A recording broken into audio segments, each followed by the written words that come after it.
Assalamualaikum warahmatullahi wabarakatuh. Sahabatku, teman muhasabah yang dirahmati Allah. Pernahkah terbayang di benak kita sebuah pemandangan yang sangat kontradiktif dan mengerikan di akhirat nanti? Bayangkan, seseorang yang di dunianya dikenal sangat alim, lisannya selalu basah. Siang dan malam, ia melantunkan ayat-ayat suci Al-Quran. Suaranya merdu, bacaannya fasih, tajwidnya sempurna. Di rumahnya tumpukan mushaf berjejer rapi. Di bibirnya, hafalan ayat mengalir deras seperti air. Orang-orang memanggilnya ahli Quran. Keluarganya bangga, tetangganya segan. Ia datang menghadap Allah dengan membawa ribuan kali khatam Al-Quran. Ia berharap Al-Quran itu akan datang sebagai syafaat, sebagai pembela, sebagai cahaya yang menuntunnya ke surga. Namun, apa yang terjadi? Demi Allah, ini adalah kisah nyata yang diperingatkan oleh Nabi Muhammad SAW. Saat ia berdiri di hadapan Allah, Al-Quran itu memang datang, tapi ia tidak datang untuk membela. Ia tidak datang untuk memberi syafaat. Al-Quran itu justru datang untuk menuntutnya. Al-Quran itu datang untuk melaknatnya. Ayat-ayat yang dulu ia baca dengan indah, kini berubah menjadi hujjah yang menyeretnya ke dalam api neraka. Na'udzubillah, na'udzubillah min zalik. Bagaimana mungkin? Bukankah membaca satu huruf saja dapat 10 kebaikan? Kenapa ibadah yang paling mulia ini justru menjadi penyebab kebinasaan? Sahabatku, siapkan hati yang lapang. Di 15 menit ke depan, mari kita menangis bersama, merenungi nasib diri kita. Jangan-jangan kita termasuk di dalamnya. Sahabatku, ketahuilah bahwa tidak semua air hujan menumbuhkan tanaman. Ada hujan badai yang justru menghancurkan panen. Begitu juga dengan bacaan Al-Quran. Rasulullah SAW, manusia yang paling mencintai Al-Quran, pernah bersabda dengan wajah yang serius. Sebuah hadis yang diriwayatkan oleh Anas bin Malik radhiyallahu an, yang bunyinya membuat para sahabat gemetar. Rubba qari'il Qur'ani wal Qur'anu yal'anuh. Artinya, betapa banyak orang yang membaca Al-Quran, namun Al-Quran justru melaknatnya. Kalimat ini pendek, tapi tusukannya sampai ke ulu hati. Banyak, Nabi bilang banyak, bukan sedikit. Artinya, fenomena ini umum terjadi.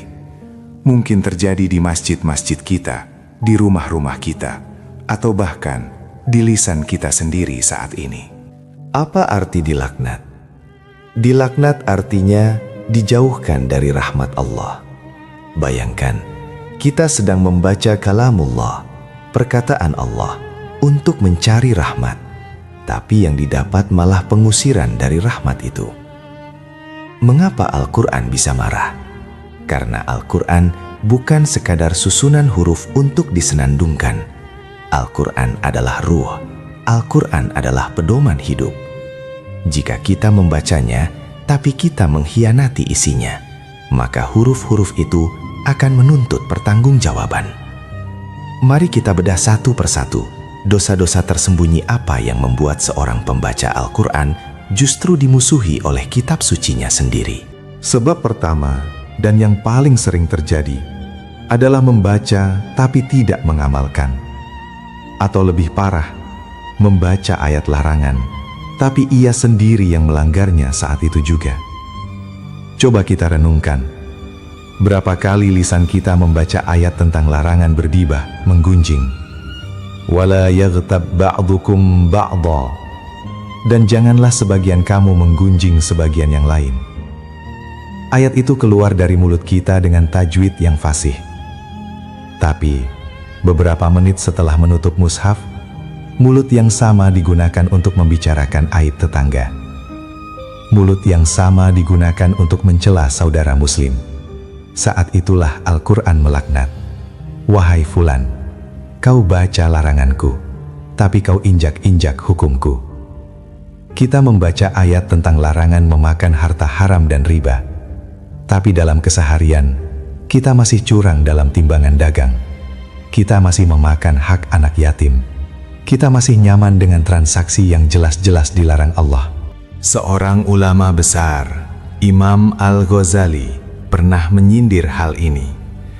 Beliau berkata, seseorang membaca dalam Al-Quran, laknat Allah atas orang-orang yang berdusta.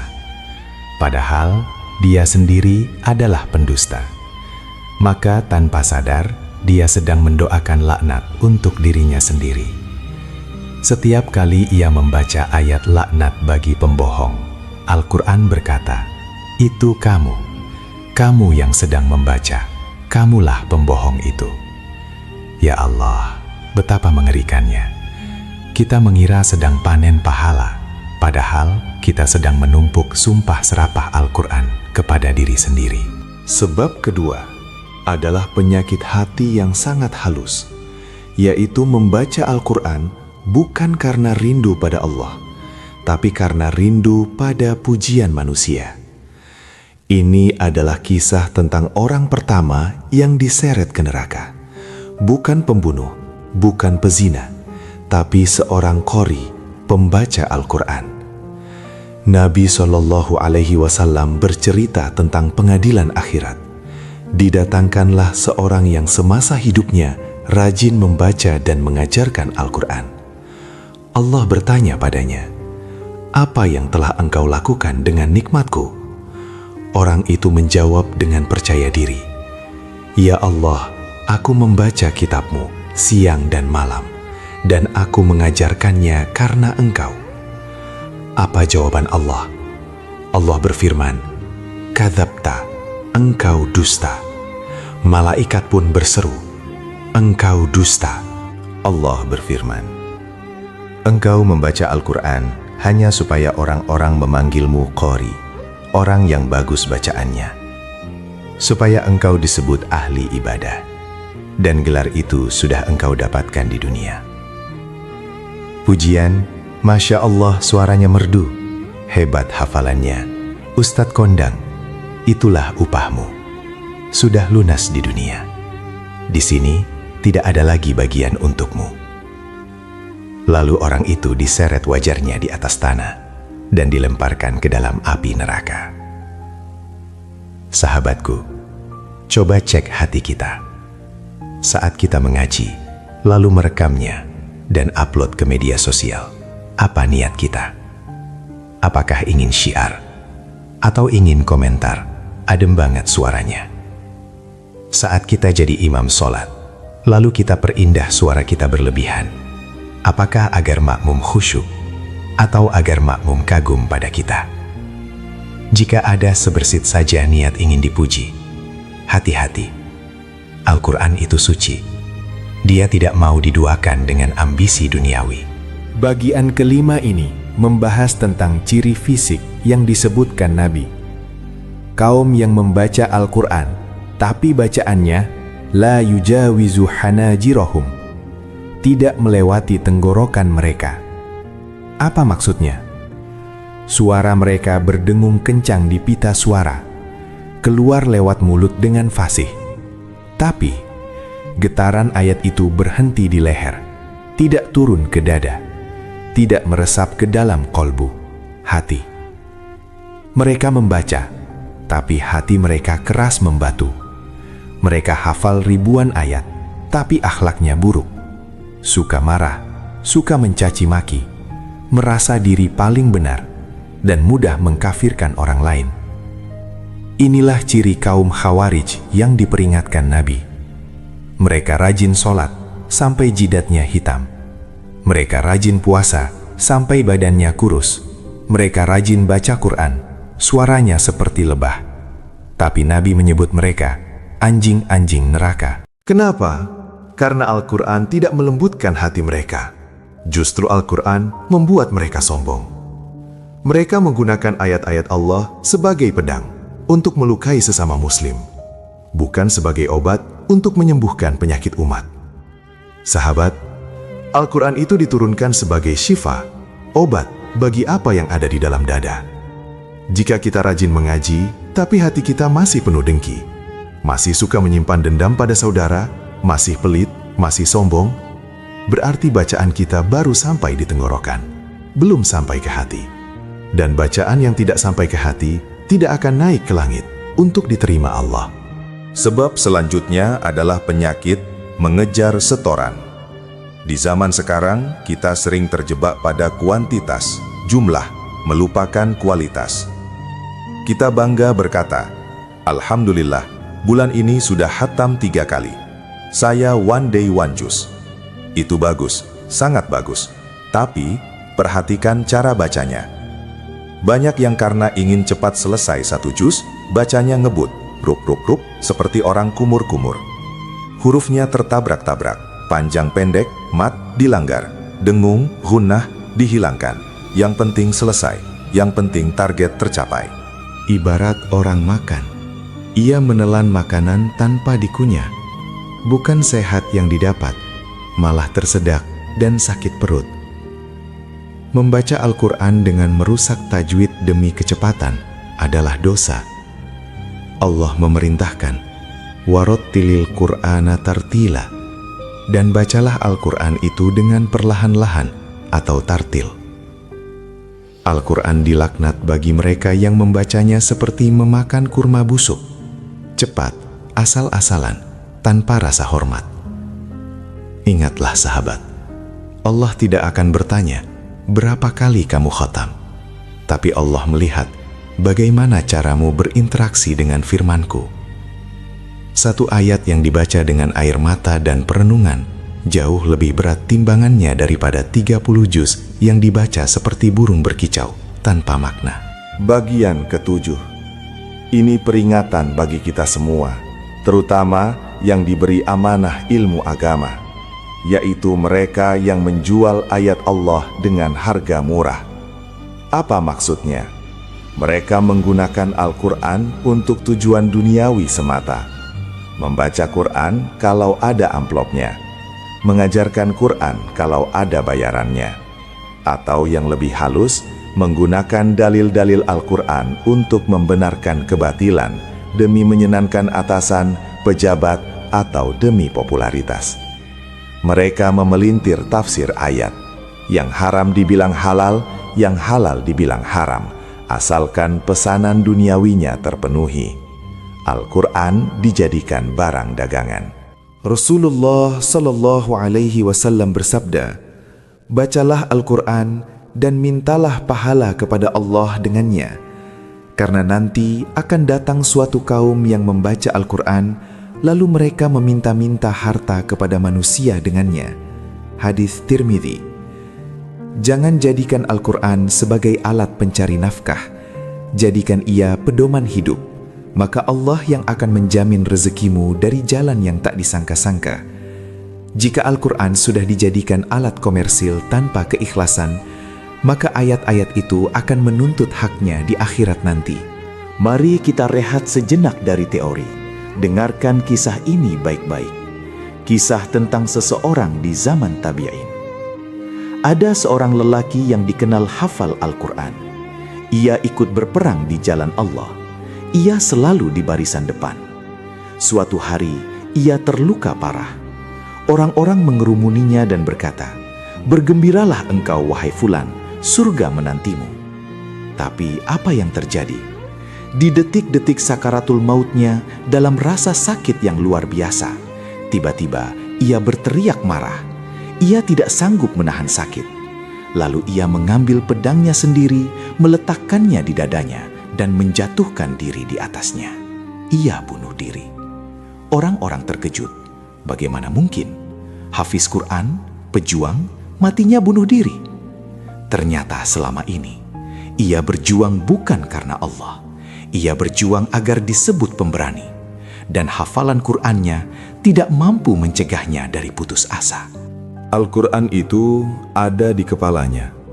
tapi tidak menjadi cahaya di hatinya saat ujian berat datang.